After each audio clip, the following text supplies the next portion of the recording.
بیماری اور پریشانی کا شکار رہتا ہے۔ دو دوست، دو پارٹنر بڑے دیانتدار بھی ہوں، لیکن اگر ایک دوسرے پر اعتبار نہ کریں تو اکٹھے بیٹھ کر بھی وہ ایک دوسرے کے ساتھ مخلص نہیں ہوتے، پریشانی اور تکلیف ہر وقت ان کے ساتھ رہتی ہے۔ اعتماد اور اعتبار اور یقین کی ضرورت ہر فرد کو ہے، اور اگر اس میں تھوڑی سی بھی کمزوری آ جائے یقین میں، اعتبار میں، تو ایک گھر نہیں چلتا، معاشرہ نہیں چلتا۔ عدم اعتماد ایک ایسی چیز ہے، دنیا میں پریشان تاجر وہ نہیں ہوتا جس تاجر کے پاس سرمایہ نہیں ہوتا۔ زیادہ تکلیف کا معاملہ اس تاجر کا نہیں ہوتا کہ جو چھوٹے درجے کا ہوتا ہے۔ سب سے زیادہ کمزور تاجر وہ ہوتا ہے جس پر لوگ اعتبار نہیں کرتے، جس کا مارکیٹ میں اعتبار اٹھ جائے، اعتماد اٹھ جائے، اس کی تجارت ٹھپ ہو جاتی ہے۔ لوگ کہتے ہیں یار یہ ٹھیک نہیں بندہ۔ اعتماد بنانا اور اعتبار قائم کرنا یہ دنیاوی طور پر کامیابی کی علامت ہے۔ یاد رکھیں، اگر اعتبار نہ ہو تو گھر نہیں چلتا، تو اگر اللہ رسول پر یقین کامل نہ ہو تو پھر بندہ مسجد نہیں آ سکتا، پھر اس کا دین نہیں چلتا، پھر اس کے لیے مشکل ہے نماز، پھر اس کے لیے مشکل ہے راہ خدا میں خرچ کرنا۔ جب یقین کامل نصیب ہوتا ہے، اعتماد کی دولت اللہ دیتا ہے، جب انسان کو یہ انشراح صدر ہو جاتا ہے کہ میری نجات خدا کے حکم میں ہے اور رسول اللہ کے قدموں میں ہے، جب اسے یہ انشراح حاصل ہوتا ہے تو پھر نماز کا لطف آتا ہے۔ غور کیجئے کیا جملہ کہہ دیا میں نے۔ پھر اسے نماز کا پھر اسے نماز بوجھ نہیں، بلکہ نماز نہ پڑھے تو اس پر بوجھ ہوتا ہے۔ پھر قرآن مجید اس کی روح کا ساتھی ہو جاتا ہے، پھر عبادات، تقوی، پرہیزگاری، پھر وہ ایک سنت کے چھوٹنے پر پریشان رہتا ہے جب یقین کی دولت نصیب ہوتی ہے۔ قرآن مجید فرقان حمید نے کہا ایمان لاؤ تو پھر ایمان پہ ڈٹ جاؤ، مسلمان بنو تو پھر اسلام پر۔ پھر یہ جو کمزوری ہے نا، یہ دیکھتے ہیں، کرتے ہیں، چلتے ہیں، ابھی کل، ابھی پرسوں، بہانے، ہیلے، ابھی میں نماز شروع کرتا ہوں، دیکھتا ہوں لا الہ الا اللہ محمد الرسول اللہ صلی اللہ علیہ۔ جب کسی نے کلمہ پڑھا تو اس پر پورا دین ضروری ہے، پورا۔ اب وہ یہ نہیں کہہ سکتا کہ تھوڑا تھوڑا کر کے آؤں گا۔ یقین کی دولت نعمت ہے۔ اللہ پاک قرآن مجید میں فرماتے ہیں ان الذین قالوا ربنا اللہ ثم استقاموا، جنہوں نے کہا کہ اللہ ہمارا رب ہے اور پھر وہ اس پر ڈٹ گئے، پھر اس پر وہ کہا تو ڈٹ گئے، کھڑے ہو گئے، نہیں اللہ ہی رب ہے، اللہ ہی دینے والا، اللہ ہی مالک، اللہ ہی ہمارا رازق ہے، رب ہی ہمارا سب کچھ۔ جب ڈٹ گئے تو فرمایا تتنزل علیہم الملائکہ، پھر میں ان کی مدد کے لیے آسمان سے فرشتوں کا نزول فرمایا کرتا ہوں۔ فرشتے کیا کہتے ہیں؟ اللہ تخافوا ولا تحزنوا، غم نہ کرنا، خوف نہ کھانا، وابشروا بالجنۃ التی کنتم توعدون، ہم تو تمہیں اللہ تبارک و تعالیٰ کی اس جنت کی خوشخبری دینے آئے ہیں جس کا رب نے تمہارے ساتھ وعدہ کیا ہوا ہے۔ پھر فرشتوں کا نزول ہوتا ہے، لیکن شرط کیا ہے کہ ایمان لائے، اور پھر ایمان پر پھر یہ نہ سوچے کہ وہ کس طرح دے گا، وہ کیسے عطا کرے گا، وہ میری مدد کس طرح کرے گا، نظام کیسے چلے۔ ڈٹ جائے، کہے میرے اللہ کا حکم ہے تو میں نے حلال ہی کھانا ہے، میرے رب کا حکم ہے تو میں نے تھوڑے پہ گزارا کرنا ہے، میرے مالک کا حکم ہے تو میں نے اپنی جیب دیکھنی ہے، دوسرے کی نہیں دیکھنی، میرے رب کا حکم ہے تو میں نے اس کی اطاعت میں رہنا۔ جب ڈٹ جائے گا اللہ کے احکامات پر، جب ڈٹ جائے گا تو اللہ فرماتا ہے پھر میں تیری مدد کے لیے فرشتوں کا نزول کروں گا۔ نبی پاک صلی اللہ علیہ وسلم نے فرمایا دو دولتیں اگر کسی کو اللہ دے دے تو سمجھے اللہ نے اسے دنیا کی سب سے زیادہ دولت عطا فرما دی۔ دو دولتیں، دو قسم کا مال اگر اللہ کسی کو دے دے، دو قسم۔ یا رسول اللہ صلی اللہ علیہ وسلم وہ دولت کون سی ہے؟ تو حضور نے یہ نہیں فرمایا کہ اگر اللہ تبارک و تعالیٰ اسے سونا دے دے، چاندی دے دے، پیسے دے دے، جائیداد دے دے، اولاد دے دے، یہ نہیں۔ دیکھیے حضور نے دولت کس کو کہا؟ نبی پاک فرماتے ہیں دو قسم کا سرمایہ جس کو ملا اسے کائنات کی ہر نعمت مل گئی، اور حضور نے فرمایا میں اپنے غلاموں کو نصیحت کرتا ہوں یہ دو دولتیں ایسی ہیں جو اللہ سے مانگا کریں۔ صبح و شام رب کریم سے ان 2 پیسوں کا سرمایے کا اس خزانے کا سوال کریں، یہ مل گئے تو تمہیں ہر شے مل گئی۔ یا رسول اللہ وہ کون کون سی چیزیں ہیں؟ فرمایا ایک جس شخص کو اللہ نے معاف کرنے کی دولت عطا کر دی، جو معاف کرنے لگ گیا، جس کی طبیعت میں درگزر آ گیا، جو معاف کرنے لگا، غلطیاں معاف کرنے لگا، جس کو ایک دولت یہ مل گئی۔ اور دوسرا میرے مصطفیٰ نے فرمایا جسے اللہ نے یقین کی دولت عطا فرما دی، جس کو یہ 2 دولتیں مل جائیں، ایک درگزر کرنا، دوسرا رب رسول پہ یقین کامل رکھنا، اسے کائنات کی ہر شے مل گئی۔ میرے نبی پاک نے فرمایا جب بھی دعا مانگو خدا سے یہ 2 نعمتیں مانگا کرو، عرض کیا کرو اے اللہ درگزر کی دولت عطا فرما، اے اللہ تو ہمیں یقین کی دولت عطا فرما، ایمان کی قوت اور پختگی نصیب فرما۔ میرے بھائی حضور نے فرمایا مانگ کے لو۔ کمزور ایمان والا شخص کسی کام کا نہیں ہوتا۔ جس آدمی کے ذہن میں شک کا بیج ایک دفعہ جنم لیتا ہے وہ آدمی تو غلام سے بدتر ہے۔ بے کیف سجدہ، روٹھی روٹھی سی عبادت، اس کی زندگی کیفیات سے خالی ہے۔ جس شخص کو پتہ چل جائے نا لوگ میرے مخالف ہیں، اس کا تو سجن رہتا ہی کوئی نہیں۔ اصل بات یہ ہوتی ہے کہ یہاں سوچ بیٹھا ہے کہ دنیا میرے خلاف ہے، یہاں مخالفت یہاں بیٹھ گئی ہے، 2 بندے باتیں کر رہے ہیں تو پریشان ہے، میرے خلاف ہی لگے ہوئے ہیں، میری ہی بات ہو رہی ہے، کیونکہ اصل تکلیف کہاں ہے؟ اور اگر یہاں یقین کامل ہو گیا نا کہ سارے مجھ سے پیار ہی کرتے ہیں، تو پھر 2 بندوں کو بات کرتا دیکھیں گے تو یہی سوچے گا میری تعریفیں کر رہے تھے، کہہ رہے تھے کیا ہی بات ہے اس کی۔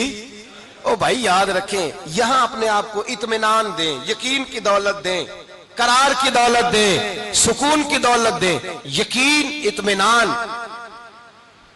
اگر آپ کو ایمان اور یقین حاصل ہو تو پھر دعا کریں اللہ اس پر استقامت عطا فرمائے، پھر اس پہ ڈٹ جائے۔ نبی پاک صلی اللہ علیہ وسلم نے فرمایا میں اس بات کا خوف نہیں کرتا کہ میری امت کمزور ہو جائے گی، اس بات کا ڈر نہیں کہ پیسے ختم ہو جائیں گے، نہ یہ خوف ہے کہ بھوکی مرے گی۔ حضور کس بات کا خوف ہے؟ تو نبی پاک نے فرمایا خوف یہ ہے کہ ان کا یقین کمزور ہو جائے گا، ان کا یقین۔ بخاری مسلم میں میرے مصطفیٰ نے فرمایا ہے کہ جو جمعے والے دن سب سے پہلے آئے گا اس کے نبی کا وعدہ ہے اللہ اسے اپنے رستے میں اونٹ خیرات کرنے کا ثواب عطا فرمائے گا۔ یہ ہے حضور کی زبان پر اعتبار، یہ ہے اللہ کے وعدے پر اعتبار، اللہ کے وعدے پر اعتبار۔ او میرے بھائی اگر تجھے کہہ دیا میری طرح کے ایک نکمے آدمی نے کہ یہاں اونٹ بندھا ہوا ہے، وہ رات گیا نہیں ادھر ہی رہا ہے، اور اگر تجھے آمنہ کے لال نے کہا کہ اونٹ ملے گا، اگر تجھے حضرت ختیجہ کے سرتاج کہتے ہیں اونٹ ملے گا، میری طرح کو تو پتہ نہیں کتنے لوگ ہیں کیا کچھ کہہ جاتے ہیں۔ مصطفیٰ کا تو فرمان یہ ہے کہ اللہ کائنات کے اصول بدل دیتا ہے، مصطفیٰ کی بات پوری کر دیتا ہے۔ یقین تو کر اس محبوب کی بات پر، ساڈے نبی دی زبان ساڈے واسطے یقین کی کمی آ گئی، تیرے رسول کا وعدہ ہے تو آ جا۔ اور دیکھیں جن کو یقین تھا ان کا رنگ ہی نرالا تھا۔ حضرت علی المرتضیٰ فرماتے ہیں سیدہ فاطمہ نے کبھی مجھے کوئی کچھ کہا ہی نہیں، کبھی فرمائش ہی نہیں کی۔ ایک دن بیمار ہو گئی تو کہنے لگیں، میں قریب بیٹھا تو میں نے کہا فاطمہ زندگی میں تو نے کبھی کچھ نہیں مانگا، او عزت والے باپ کی عزت والی بیٹی، میرا دل کرتا ہے کوئی فرمائش تو کرنا۔ تو حضرت فاطمہ کہنے لگی علی اگر ایک انار مل جائے نا، اگر ایک، میرا دل کر رہا ہے اگر ایک انار مل جائے، ایک انار مل جائے تو طبیعت چاہ رہی ہے انار کھانے کو۔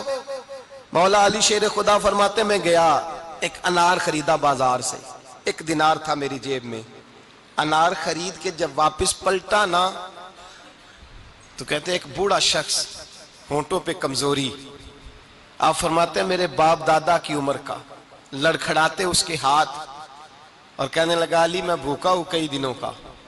حضرت علی فرماتے ہیں میرے پاس بھی وہ 1 ہی دینار تھا جس کا انار آ گیا، کہتے ہیں میں نے اسی وقت وہ انار نکالا اس شخص کے ہاتھ میں رکھا، بوجھل قدموں سے جب میں اندر داخل ہوا نا تو پاک رسول کی پاک بیٹی، عزت والے نبی کی عزت والی بیٹی، صبر والے محبوب کی صبر والی بیٹی، کہتے ہیں جب میں نے اپنا قدم اندر رکھا دروازے کے تو فاطمہ نے میرا اترا ہوا چہرہ دیکھا تو کہنے لگی علی پیسے اللہ کے رستے میں دے آئے ہو، خیرات کر رہے ہو۔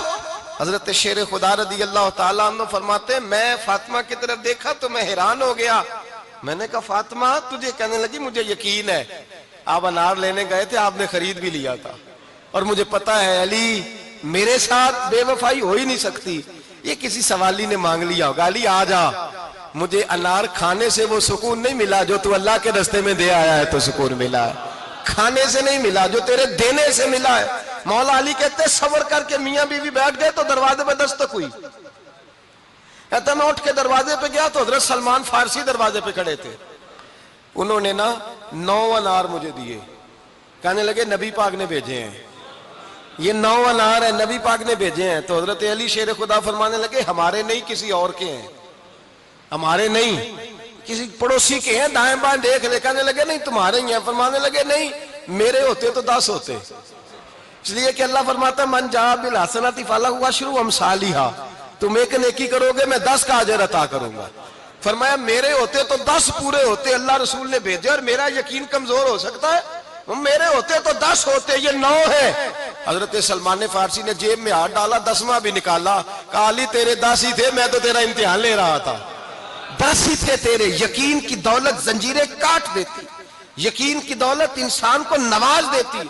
جب تو لڑکھڑاتا ہوا آیا ہے, میرے نبی پاک نے فرمایا یوں نہ کہا کر کے یا اللہ چاہے تو دے چاہے تو نہ دے, جب مالک سے مانگ تو کہا کر یا اللہ تجھی سے مانگنا ہے, میں لے کے اٹھوں گا, تو مجھے دے گا. فرمایا جتنا تیرا یقین کامل ہوگا اتنا ہی اللہ تجھے جھولی بھر کے عطا فرمائے گا. کمزور سا مسلمان, لڑکھڑاتا سا مسلمان دیکھتا ہوں کرتا ہوں. اور یہ بھی نہ دیکھا کریں بھائی ایمان یقین کو استقامت کے درجے پہ لیں, یہ نہ دیکھا کریں کہ وہ کیسے دے گا. وہ کسی وسیلے کا محتاج نہیں ہے, وسیلے کو پسند کرتا ہے, پر وسیلے کا محتاج وہ بغیر وسیلے کے بھی دے دیتا ہے. ہر آدمی ماں باپ کے ذریعے پیدا ہوتا ہے, اگر پیدا کرنا چاہے تو جناب عیسیٰ کو بغیر باپ کے پیدا کر دیتا ہے, اگر پیدا کرنا چاہے تو حضرت آدم کو بغیر ماں اور باپ کے پیدا کر دیتا ہے. جب یقین رکھے, یقین, قرآن مجید پڑھیے, حضرت موسیٰ علیہ السلام فرعون کے دربار میں کھڑے ہیں, چاروں جانب دشمن ہی دشمن ہے. جادوگر آ گئے, انہوں نے سانپ چھوڑے, حضرت موسیٰ کے ہاتھ میں ڈنڈا تھا. حضرت موسیٰ کہتے ہیں یا اللہ کیا کروں, تو اللہ تعالیٰ نے فرمایا اپنا عصا پھینک دو. کہنا چاہیے تھا نا کہ یا اللہ ایک ہی تو شے ہے, اتنے سانپ ہے, بچانے کے لیے ڈنڈا ہے وہ پھینک دوں. ڈنڈا پھینکا جاتا ہے, سانپ کو دیکھ کر کے قابو کیا جاتا ہے. یہ میرا اور آپ کا ذوق ہے نا, لیکن انبیاء کرام کا انداز ملاحظہ کیجئے میرے عزیزو. اللہ فرماتے ہیں ڈنڈا, اے موسیٰ ڈال دے اپنا عصا. پہلے نہیں فرمایا کہ سانپ بن جائے گا, فرمایا بس تو ڈال دے. میں اور آپ ہوتے ہیں تو سانپ سامنے ہے, ڈنڈا ہاتھ میں ہے, ہم کہیں گے عجیب بات ہے, یہی تو دفاع کی چیز ہے, اسی کو ڈال دوں تو بچوں گا کیسے. کہا ڈال دو, تو حضرت موسیٰ نے ڈال دیا. کہا میرے رب کا حکم ہے تو میرے لیے بہتر ہی ہوگا. اللہ فرماتے ہیں جب موسیٰ نے ڈالا تو میں نے اس ڈنڈے کو, اس عصا کو اژدہا بنا دیا. اب کبھی عصا بھی اژدہا بنے, کبھی چھڑی بھی بہت بڑا اژدہا بنی ہے, لیکن قرآن کہتا ہے جناب موسیٰ نے ڈالا تو اللہ نے اژدہا. بلکہ اس سے پیچھے چلیے, عورتیں کمزور یقین کی ہوتی ہیں نا. جناب موسیٰ پیدا ہوئے تو اللہ فرماتے ہیں میں نے موسیٰ کی ماں کے دل میں بات ڈالی, ماں کے دل میں, صندوق میں ڈال کے تو اس کو دریا میں بہا دے. اور بھائی صندوق میں کہہ سکتے ہیں نا آکسیجن کیسے جائے گی, اور دریا میں بچے بچنے کے لیے ڈالے جاتے ہیں کہ ڈوبنے کے لیے ڈالے جاتے ہیں. ماں کے دل میں یقین کمزور نہیں تھا اماں کا. انبیاء کے ماں باپ موحد ہوتے ہیں, دین کو ماننے والے. ماں کے دل میں اللہ نے بات, اللہ قرآن میں کہتے میں نے وحی کی, میں نے القاء کیا, میں نے بات ڈالی. حضرت موسیٰ کی ماں کہتی ہے میں نے ڈال کے نا سمندر میں بیٹا, میں نے سمندر میں بیٹا ڈال کے صندوق میں بند کر کے رب کے حوالے کیا. آپ فرماتے ہیں میرے مالک کا بھروسہ کیا تو پھر میرے مالک کا کام دیکھو, کمال دیکھو. میں نے دریا میں ڈالا, اللہ نے فرعون کے گھر میں میرے بیٹے کی پرورش کرا دی. یہ یقین کہ حضرت موسیٰ کے پاس قوم آئی, قرآن پڑھیے, کہا جناب پانی چاہیے. وَإِذِ اسْتَسْقَىٰ مُوسَىٰ لِقَوْمِهِ, موسیٰ نے اپنی قوم کے لیے پانی مانگا. ہم نے کہا فَانْفَجَرَتْ مِنْهُ اثْنَتَا عَشَرَةَ عَيْنًا, اپنا ڈنڈا پتھر پہ مارو. عقل والا آدمی ہوتا تو اڑ جاتا, کہتا یا اللہ پتھروں سے بھی کبھی پانی نکلا ہے. اضرب بعصاک الحجر, مارو پتھر پہ ڈنڈا. اللہ کے نبی نے منٹ نہیں لگایا, ٹھا کر کے ڈنڈا لگایا. فَانْفَجَرَتْ مِنْهُ اثْنَتَا عَشَرَةَ عَيْنًا.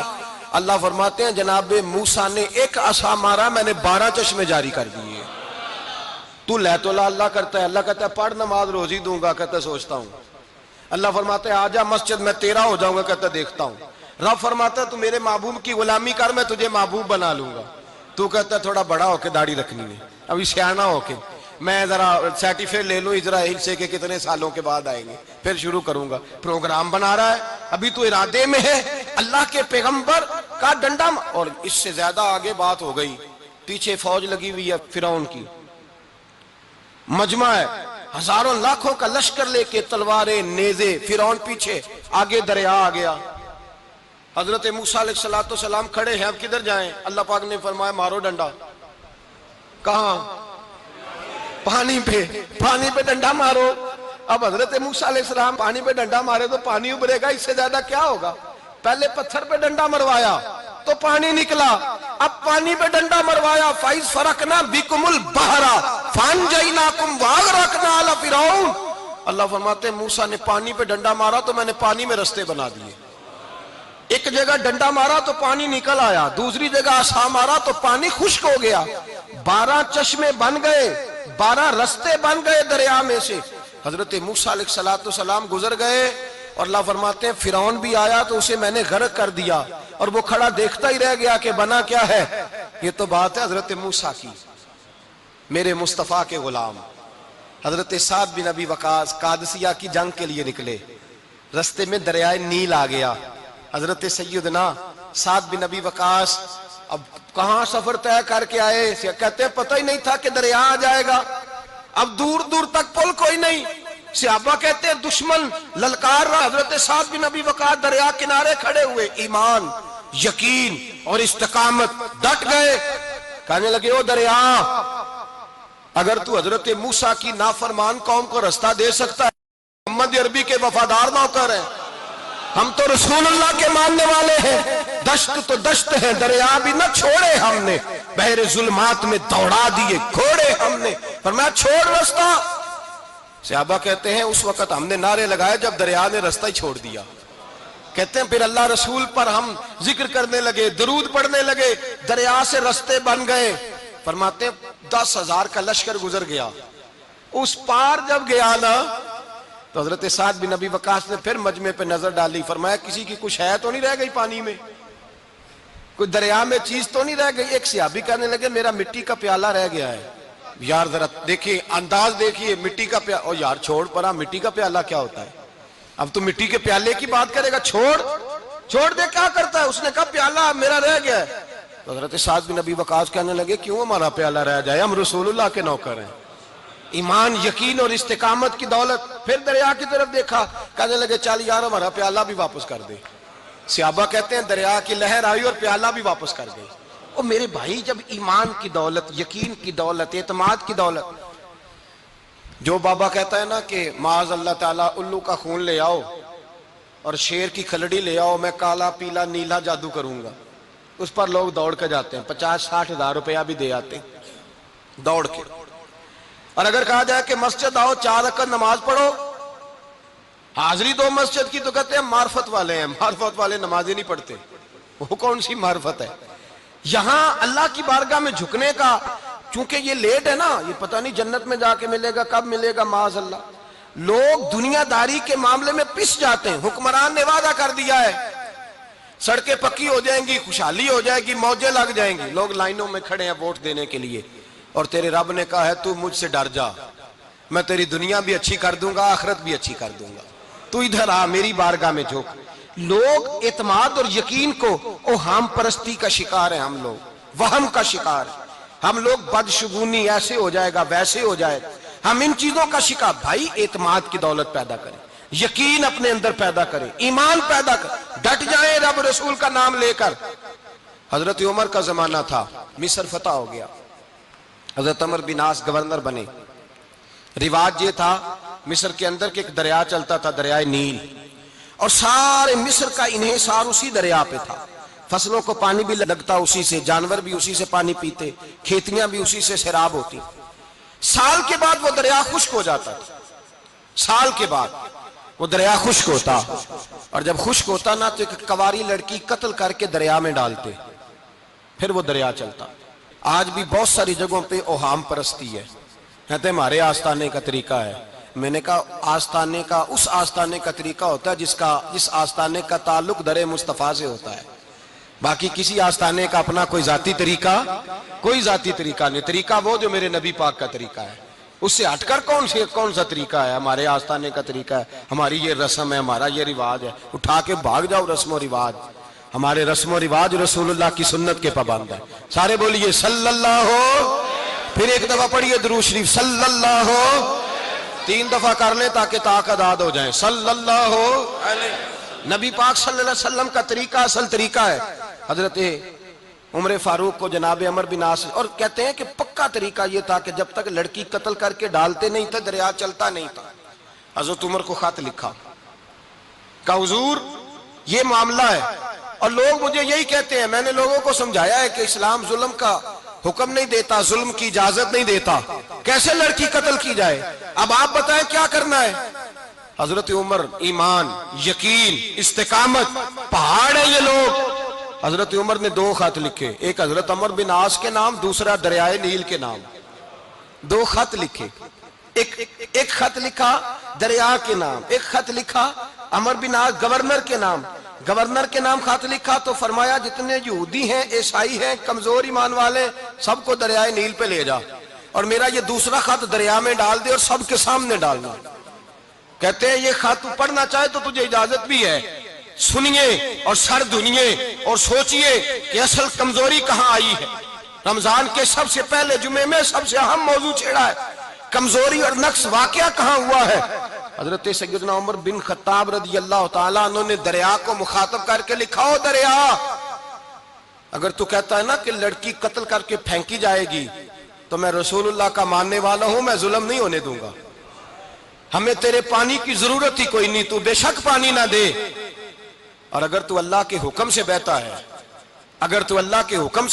ہے، تو پھر اللہ کا بندہ اور مصطفیٰ کا غلام عمر تجھے حکم دیتا ہے کہ فوراً بہنا شروع کر دے، فوراً منٹ نہ لگانا. حضرت سیدنا عمر بن عاص فرماتے ہیں لشکروں کے لشکر لے کے میں دریائے نیل پہ پہنچا، اور بھرے مجمع میں جناب عمر کا خط میں نے ڈالا تو دریا نے بہنا شروع کر دیا. فرماتے ہیں دریا بہنے لگا اور غیر مسلم کلمہ پڑھنا شروع ہو گئے. لوگ مجھے کہنے لگے کیا دکھایا ہے جو کلمہ پڑھ رہے ہیں؟ تو میں نے کہا دکھایا کچھ بھی نہیں، یہ حضرت عمر کے ایمان کی قوت کی برکت ہے کہ بہت سارے لوگوں نے کلمہ پڑھنا شروع کر دیا. یہ ایمان کی قوت. ڈرا ہوا مسلمان، سہما ہوا مسلمان، یہ کبھی امریکہ کے پیچھے بھاگتا ہے، کبھی یورپ کے پیچھے بھاگتا ہے، کبھی ادھر جاتا ہے، کبھی ادھر جاتا ہے. اپنی دنیا آپ پیدا کر اگر زندوں میں ہے. سر آدم ہے، ضمیر کن فقہ ہے زندگی. جب ایمان کی طاقت پیدا ہوتی ہے، جب قوت پیدا ہوتی ہے، پھر انسان کے اخلاق سمر جاتے ہیں، پھر اس کا نظریہ سیدھا اللہ رسول کی ذات پر جا کے کھڑا ہوتا ہے. جنہیں آزمایا گیا تھا حضرت ابو بصیر رضی اللہ تعالیٰ. ہمیں تو تھوڑا سا جھٹکا لگ جائے نا مذہب کا، تھوڑا سا لوگ دین کی طرف آتے ہیں تو اس میں نا تھوڑی تکلیف ہے. صحیح بخاری کی حدیث، اس میں تکلیف ہے، سچ کہہ رہا ہوں، صحیح بخاری کی حدیث ہے. ایک صحابی نے کہا تھا حضور میں آپ سے پیار کرتا ہوں. نبی پاک نے فرمایا اچھی طرح سوچ لے. سوڑیا نہیں پیار ہے. فرمایا چل پھر سوچ لے. حضور بڑا پیار. میں سوچ لے. کہا محبوبہ بڑا پیار ہے. تو نبی پاک نے فرمایا پھر تیاری کر لے. جس طرح گہری جگہ پہ پانی تیزی سے آتا ہے، تیری طرف مشکلات بھی تیزی سے آئیں گی، تیزی سے. یہ شہادت گاہ الفت میں قدم رکھنا. لوگ آسان سمجھتے ہیں مسلمان ہونا. ذرا اچھی طرح سوچ لے، جو مجھ سے محبت کا دعویٰ کرے گا اسے تکلیف ہے، بولو اسے تکلیف ہے. یہ پکی بات. جو محبت میں مخلص ہو وہ دیکھ لے میں آزمائش میں کتنا ہوں. تو اگر کوئی کہتا ہے نہیں مذہب میں جائیں گے تو موجیں لگ جائیں گی، تو یہ بات درست نہیں ہے. یہ تو بڑا مشکل کام ہے. یہ تو اس سے پوچھو نا جو اس منصب پہ ہے. ایک کٹھن مرحلہ ہے، کٹھن. یہ شہادت گاہ الفت میں قدم رکھنا. لوگ آسان سمجھتے ہیں مسلمان ہونا، روتا ہے فلک برسوں، پھر جا کے یہ حالات درست ہوتے ہیں. تو بھائی یاد رکھیں اور سمجھیں. حضرت ابو بصیر رضی اللہ تعالیٰ عنہ، نبی پاک صلی اللہ علیہ وسلم نے نہ طے کر لیا کفار کے ساتھ.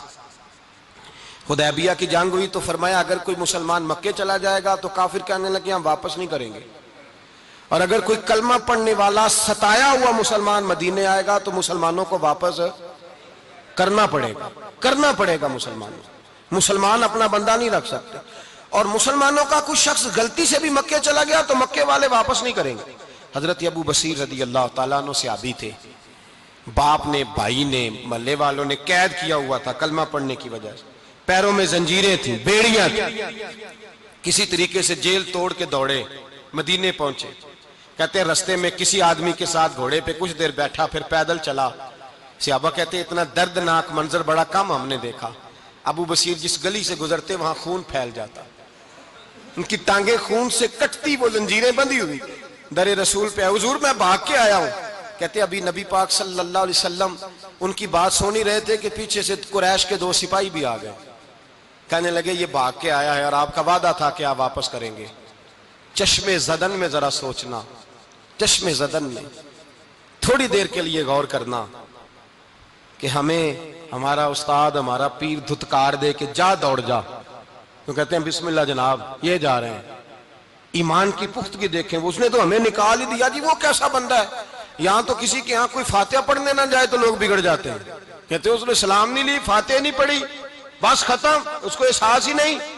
حضرت سیدنا ابو بصیر سامنے کھڑے، سامنے 2 سپاہی آ گئے، ذرا دیکھیے ایمان کی پختگی، ایمان، یقین اور استقامت۔ امام بہقی نے دلائل کے اندر لکھا ہے، فرماتے ہیں نبی کریم صلی اللہ علیہ وسلم نے ان کی طرف دیکھا تو حضور کی مقدس آنکھیں آنسوؤں سے بھر گئیں۔ حضور نے فرمایا ابو بصیر تیری تکلیف مجھے نظر آ رہی ہے، پر میں نے وعدہ کیا ہوا ہے، میں نے وعدہ۔ بھئی یہاں ڈٹ کے رہنا بڑا مشکل ہے، یہاں قائم رہنا بڑا کٹھن مرحلہ ہے، یہاں آزمائش کے موقع پر دین پر انہوں نے تو رکھا ہی نہیں، لوگ تانے دیتے ہیں، باتیں کرتے ہیں، رکھا ہی نہیں، تو پھر ان کا بنتا ہے۔ حضور نے فرمایا تجھے جانا پڑے گا۔ صحابہ کہتے ہیں پورے مدینے میں ایسے تھا جیسے سوگ کا سما ہو۔ جب وہ 2 سپاہی حضرت ابو بصیر کو پکڑ کے لے جا رہے تھے تو وہ پلٹ پلٹ کے پیچھے دیکھتے تھے، پلٹ پلٹ، پیروں میں خون ہے، آنکھیں آنسوؤں سے بھری ہوئی۔ فرماتے ہیں جب وہ پلٹ رہے تھے تو مدینے کی گلیاں بھی رو رہی تھی۔ میرے نبی پاک جب وہ آنکھوں سے اوجھل ہو گئے تو حضور بیٹھ گئے زمین پہ، نبی پاک نے رونا شروع کر دیا۔ فرمایا اللہ تو نے اس شخص کی مدد فرمانی ہے، اس پر کرم کرنا ہے، اللہ اس کا خیال فرمانا، اس کے لیے دعا کی، حضور روئے۔ حضرت ابو بصیر باہر نکلے تو وہ جو کافر تھے نا وہ کہنے لگے تو بڑا بنتا تھا ان کا، انہوں نے تجھے رکھا نہیں، تجھے رکھا بھی نہیں۔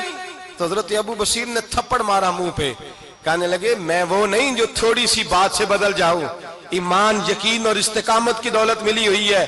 آپ فرمانے لگے میرا تو ایمان اور پختہ ہو گیا ہے کہ میرا نبی اپنے وعدوں کا بڑا پابند ہے، میرا رسول اپنے وعدوں کا بڑا پابند ہے۔ حضرت ابو بصیر کہتے ہیں مدینے کی سرحد گزر گئی تو میں نے کھینچی تلوار ان میں سے ایک سپاہی، اب آؤ میرے مقابلے میں جس نے آنا ہے۔ ایک کو مارا، دوسرا بھاگ گیا۔ فرماتے اب میں مکے جا نہیں سکتا تھا، جاؤں گا تو وہ زیادہ ماریں گے، مدینے حضور نے قبول نہ فرمایا۔ فرماتے ایک جنگل میں جا کے العیس نام کی ایک بستی تھی، وہاں ڈیرا لگا لیا، دریا کے کنارے، پانی پی لیتا، پتے کھا لیتا، تن تندور ہڈاں دا بالن تے اسی ہاواں نال تپایا، کپ کپ مکیاں پیڑے کیتے تے اتوں صبر پلیتھن لایا، تن دی ہانڈی تے من دا سالن اتے لون صبر دا پایا، غلام فریدا وے میں ساری تیری، غلام فریدا وے میں ساری تیری، تینوں اجے یقین نہیں آیا۔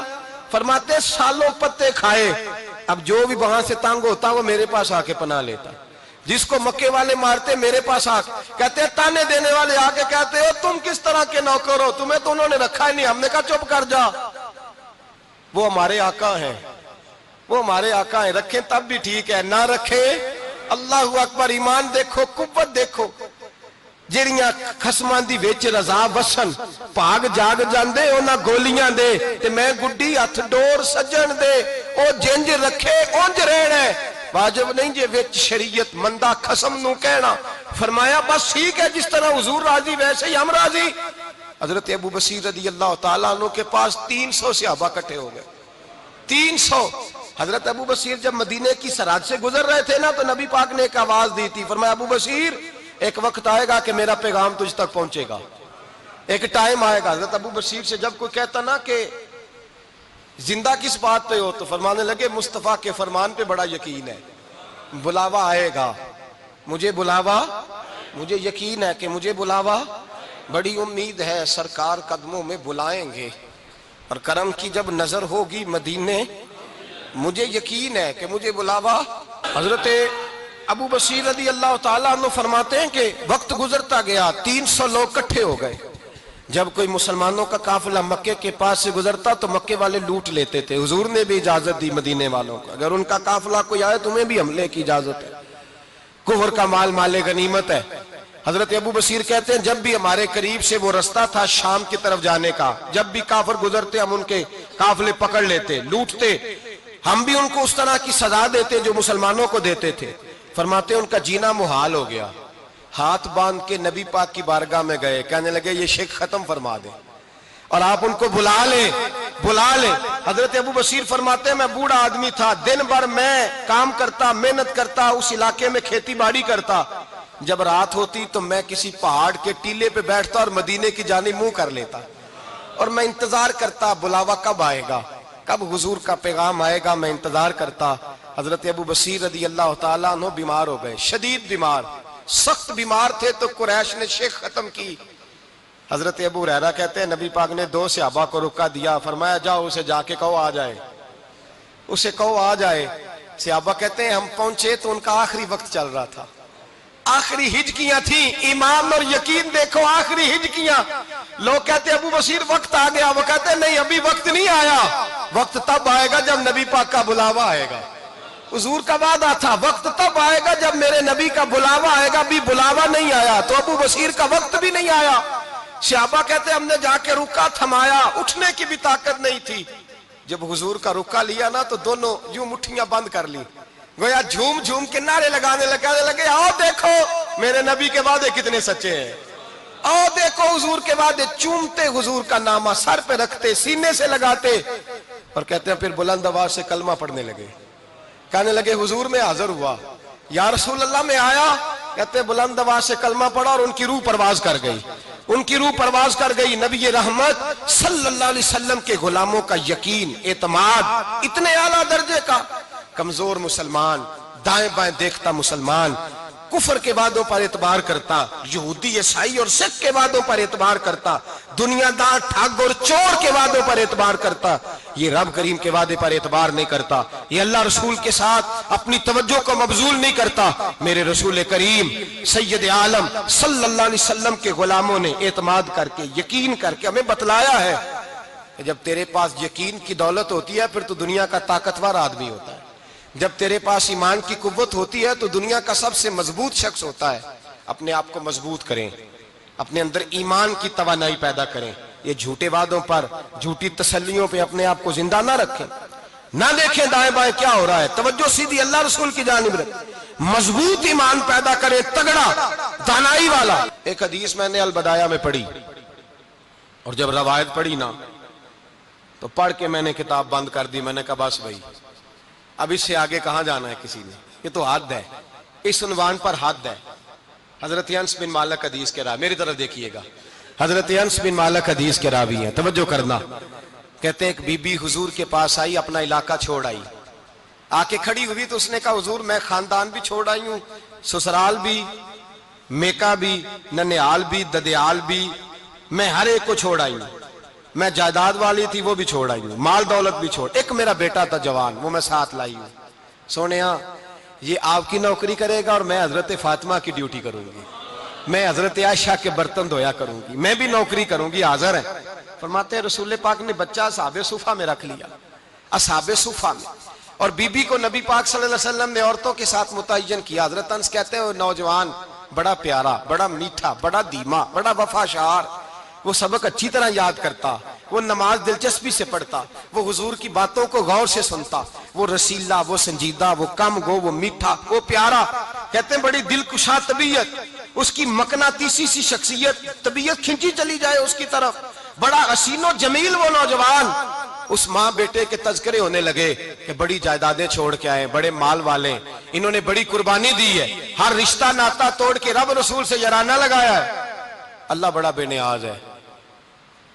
وہ بچہ بیمار ہو گیا، شدید علیل ہوا۔ حضرت انس بن مالک فرماتے ہیں ہم قریب جا کے بیٹھے تیمارداری کرنے تو اتنا علیل ہوا کہ اس کا وجود کانپنے لگا۔ کہتے ہیں کچھ ہی دیر گزری تو اس نے کلمہ پڑھا، روح پرواز کر گئی، روح پرواز کر گئی، سننا روح پرواز کر گئی۔ کہتے ہیں نبی پاک صلی اللہ علیہ وسلم کو بلایا، حضور آئے تو آنکھوں میں آنسو. نبی پاک صلی اللہ علیہ وسلم نے سر پہ ہاتھ پھیرا اور پہلے حضور نے جملے ارشاد فرمایا تم غسل دو، کفن دو، میں خود اس کا جنازہ پڑھاؤں گا. پھر حضور نے فرمایا نہیں، اسے غسل نہیں دینا، ارادہ بدل گیا ہے، پروگرام تبدیل ہو گیا، اسے غسل نہیں دینا، کفن نہیں دینا. حضور کیا کریں؟ فرمایا اس کی اماں کو جا کے بتاؤ. یہ نہیں فرمایا بلا کے لاؤ، اماں کو جا کے بتاؤ. حضرت انس کہتے ہیں میں نے کوئی نرالا سے رنگ دیکھا، کوئی منفرد سا انداز دیکھا، ہمیں بھیج دیا اماں کو بلاؤ، اور خود نبی پاک اس کمرے سے نکل گئے اور حضور کے آنسو بھی یکدم خشک ہو گئے، مزاج بدل گیا، پریشانی بدل. اماں کو بلاؤ اس کی. پتہ نہیں ارادہ ہے محبوب کیا ہے، ارادہ ہے خدا کیا ہے. کہتے اس کی اماں کو جا کے خبر دی تو ماں کو تو بس کوئی اتنا بتا دے کہ بیٹا سائیکل سے گر گیا ہے، سائیکل سے گر گیا ہے. اماں ساری رات سوتی نہیں. ایک شاعر نے کہا تھا ایک مدت ہوئی میری ماں نہیں سوئی، میں نے ایک رات کہا تھا مجھے ڈر لگتا ہے، ایک رات کہا تھا مجھے ڈر لگتا ہے. یہ اپنے اپنے رنگ ہوتے ہیں، اپنا اپنا انداز ہوتا ہے. رمضان شریف کا مہینہ آتا تو میری اماں جی کہاں گری کا تیل منگاتی، چیزیں منگاتی، اور پھر زبردستی میں منع کرتا کہ اماں جی نہیں یہ آپ کیا کر رہی ہیں، میں تو تیل ویسے بھی ذرا کم استعمال کرتا ہوں، تو رگڑ رگڑ کے، اور نہیں کتابیں بڑی موٹی ہیں، فلاں چیز بڑی موٹی، اس کا رنگ تھوڑا نرالا ہے. اور یہ جو ماں کا رنگ ہے نا، اس جیسا رنگ دوسرا ملتا بھی کوئی نہیں دنیا میں. یہ اپنی مثال آپ ہی ہے. اماں کو کہا تیرا بیٹا، اماں ذرا دوڑی، گری، پھر اٹھی، پھر گری، پھر اٹھی، پھر گری، روتی ہوئی آئی. کہتے ہیں پیچھے وہ روئی، لیکن جب بیٹے کی میت کے قریب آئی تو اب نہیں روئی. کہتے ہیں ہمارے چہروں پہ نظر دے ڈالی اور کہنے لگی تمہارا کلاس فیلو فوت ہو گیا ہے، واقعی چلا گیا ہے. کہاں پردہ کر واقعی کہاں. کہتے ہیں اماں نا زمین پہ بیٹھی اور پہلے اس نے بیٹے کے پیر اٹھا کے چومے، پھر سینے پہ رکھے، پھر وہاں سے اٹھی اور ادھر آئی، سر سجدے میں رکھا اور دونوں ہاتھ اٹھا کے کہنے لگی اے اللہ میں دولت کے لیے ایمان نہیں لائی تھی، اے اللہ میں جائیدادوں کے لیے کلمہ نہیں پڑھا تھا، مولا میں تیری بارگاہ میں آئی تھی تو میں تیرے اور تیرے رسول کو مان کر آئی تھی. خدا بندہ میں نے میکے چھوڑ دیے، سسرال چھوڑ دیا، ننیال چھوڑ دیے، ددیال، وہ دشمن تھے سارے دین کے، چھوڑ کے آئی. میں نے آرزوؤں کا بڑا مکان بھی چھوڑا. خدا بندہ بیٹے نے جانا تھا، مجھے شکوہ کوئی نہیں، لیکن خدا بندہ اب میرے سارے کہیں گے تو نے کلمہ پڑھا تھا تو تیرا بیٹا ہی چلا گیا. اے اللہ کی اگر تو نے دل مسلم کی دل جوئی نہیں، تانا دیں گے بت کے مسلم کا خدا کوئی نہیں. اے اللہ میرا یقین کہتا ہے کہ اگر تو مارنے پہ قادر ہے تو زندگی دینے پہ بھی قادر ہے. خدا بندہ کافروں کو راضی نہ کر، وہ خوش ہو جائیں گے، وہ مجھ پہ تانے کسیں گے، پھپتیاں کسیں گے. اے عرش کے مالک رحمت کا دروازہ کھول، میں تیرے نبی کی بارگاہ ناز میں رہتی ہوں، نظر فرما. حضرت انس بن مالک فرماتے ہیں ایمان، یقین اور استقامت کے ساتھ اس بوڑھے نے جب دعا مانگی تو ہم نے مسجد نبوی کے صحن میں عجیب نظارہ دیکھا. ایک ماں نے دعا مانگی تو بیٹا اٹھ کے بیٹھ گیا. کہتے ہیں بیٹا اٹھ کے بیٹھ گیا، کلمہ پڑھ تو وہ اٹھ کے بیٹھا، ماں نے سینے سے لگایا اور ماں اور بیٹا نعرے لگانے لگے لوگوں سنو، قرآن بھی سچا، اسلام بھی سچا، اللہ بھی سچا، یہ مسجد نبوی سچوں کا گھر، اور سب سے بڑھ کے اللہ کا رسول سچا، اللہ کے رسول سچے، محبوب سچے، مسجد میں رہنے والوں میں سب سے بڑھ کر سچے، رسول کائنات صلی اللہ علیہ وسلم کا دین سچا. فرماتے ہیں رسول پاک کو خبر دی تو محبوب نے مسکرا کے فرمایا میرے رب کی طاقتیں بڑی زیادہ ہیں، ان اللہ علی کل شیء قدیر، اللہ کی طاقت بڑی ہے. ایمان تھا، یقین، استقامت، بچہ اٹھ کے بیٹھ گیا. حضرت انس کہتے ہیں وہ حضور کے زمانے میں بھی حیات رہا، وصال ظاہری کے بعد حضرت ابو بکر کے زمانے میں بھی موجود رہا، عمر کے زمانے میں بھی موجود، حضرت عثمان کے زمانے میں. اس کی ماں کا انتقال ہوا، اس نے اماں کو دفن کیا اور ماں کے بڑے عرصے کے بعد اس نے پردہ کیا. جب ہم اس کی طرف دیکھتے تھے نا، دیکھتے اس کی طرف تھے پر ہمیں اس کی اماں کا ایمان یاد آ جاتا تھا، ہمیں یقین. او بھائی کبھی تو نے رب کریم کی بارگاہ میں سر سجدے میں رکھ کے مانگا ہی نہیں، تو کبھی آیا ہی نہیں، ورنہ اس کے دروازے سے کوئی خالی جا سکتا، سوال ہی نہیں پیدا ہوتا کوئی خالی جائے، کوئی جاتا ہی نہیں، وہ بھیجتا ہی نہیں، اس کا انداز ہی نہیں، اس کا یہ کریمانہ انداز ہی نہیں، وہ بھیجتا ہی نہیں، وہ تو نواز دیتا ہے. ایمان، یقین، استقامت اپنائیے، اوڑھیے اپنی زندگی میں، اللہ تبارک و تعالیٰ کے ساتھ جڑیے۔ یہ دنیا داروں کے ساتھ ہم تعلق جوڑ کے رکھتے ہیں، کبھی SMS، کبھی ٹیلی فون، کبھی عید پہ مبارکباد، کبھی فلاں جگہ، دنیا داروں سے جوڑ کے رہتے ہو، خدا سے جوڑ کے رہو۔ کبھی فجر میں جڑ جاؤ، کبھی زور میں جڑ جاؤ، کبھی تلاوت میں جڑ جاؤ، کبھی درود و سلام کی وجہ سے رب کریم کے ساتھ تعلق بناؤ، کبھی رمضان میں، کبھی ایمان میں، کبھی حج میں، کبھی عمرے میں، کبھی کسی غریب کی مدد میں، کبھی کسی لاچار کی مدد میں، کبھی بے کس کی مدد میں، کبھی مجبور کی مدد۔ جڑ جاؤ اللہ تبارک و تعالیٰ کے ساتھ، مضبوط ایمان، مضبوط قوت پیدا کرو، توانائیاں حاصل کرو، اپنے اندر خوبی پیدا کرو۔ میرے بھائی یاد رکھیں، ایمان مضبوط ہوتا ہے تو اللہ عرش سے مدد نازل فرماتا ہے، اور جب ایمان کمزور ہوتا ہے تو جو مدد پاس ہوتی ہے وہ بھی چھن جاتی ہے۔ رمضان المبارک کا جمعہ، پہلا جمعہ، ایمان کا موضوع بیان کر کے دو باتیں گزارش کرنی ہے۔ ایک وعدہ کیا میرے نبی پاک نے، ذرا ایک تجربہ کریں تو صحیح، اس پر بھی ذرا تجربہ کریں، یہ 8 دن یہ نسخہ آزمائیں تو صحیح۔ رسول پاک نے فرمایا تو نماز پڑھ، تیرے نبی کا وعدہ ہے تیری روزی میں برکت ہو جائے گی۔ اس کو ذرا آزمائیں تو صحیح، آزمائیں تو صحیح۔ حضور نے فرمایا من صامت نجات، جو چپ کر گیا وہ نجات پا گیا۔ ذرا کچھ دن ایک ہفتہ زبان پہ پابندی تو لگائیں، بس خیر ہی بولیں، ذرا ایک ہفتہ اگلے جمعے تک ذرا دیکھیں تو صحیح، واقعی چپ کرنے سے سکون ملتا ہے؟ دیکھیں تو صحیح بھلا حضور کا یہ نسخہ آزمائیں تو صحیح۔ ایمان اور بھلا خاموش رہنے سے سکون ملتا ہے، طبیعت کو ڈھارس ہوتی ہے، اچھا سوچنے سے انسان کو سکون ملتا ہے۔ ہر آدمی کے بارے میں ایک ہفتہ ذرا اچھا سوچ کے تو دیکھیں، یہ تجربہ ذرا آزمائیں بھلا کیا ہوتا ہے۔ میرے بھائی اپنی زندگی میں رسول پاک صلی اللہ علیہ وسلم کی کہی ہوئی باتوں پہ عمل کریں، ایمان اور یقین کی دولت اپنائیں، پھر دیکھیں اللہ تبارک و تعالیٰ کتنا فضل کرتا ہے۔ آخر دعوانا ان الحمدللہ رب العالمین۔